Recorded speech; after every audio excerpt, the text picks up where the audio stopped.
Good morning guys. This is oregano or kalabo. Ito po ay pang-treat ko sa mga sakit ng ating anfol. So ito ay may sakit. Hindi ko alam kung ano yan, pero dati po ay na-treat na po ito. Kasi 3 dahon na ang nalagas. Basta nagkaganyan na lang siya. May sakit na talaga siya nung pagdating from Thailand.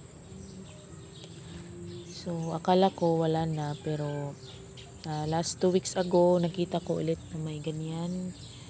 And then, kumalat na siya. So, last week, pinaliguan ko to ng oregano.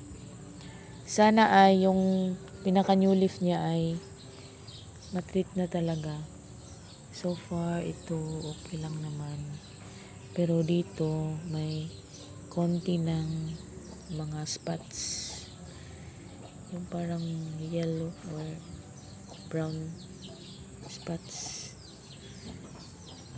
Tapos yung likod, yan, ganyan yung nangyayari. Tapos unti-unti yung yung parang kinakain yung lahat ng dahon niya.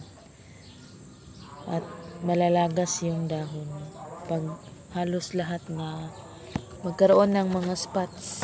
Ito grabe, sayang naman to kasi super premium. Gagawin ko sana mother plant. So ito na ang gagawin natin. Yan, nilalagay ko yung extract ng ating oregano.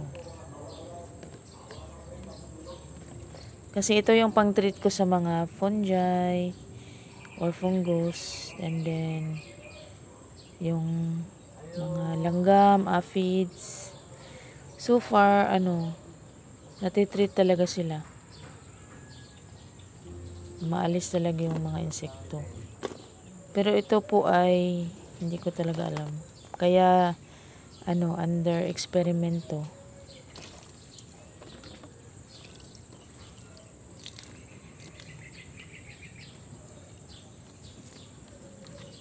For na to, 2 years na ginagawa ko na ito yung pang insecticides or pesticides ko. Yung lang talaga, natural.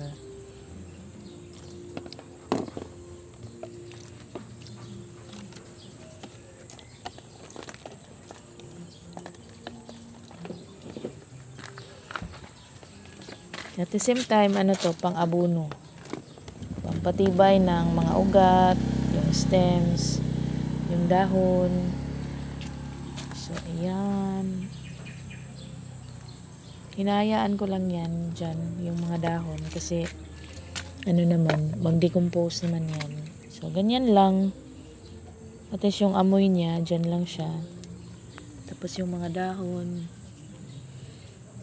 pang abono na rin sa ugat. Tapos yung mga nutrients nito ay ma-absorb siya kasi may stomata to, yung ating dahon na anfol, and then pag matatamaan ng araw ay photosynthesis sila. So ma-absorb nila yung mga nutrients na galing sa oregano natin. So that's all.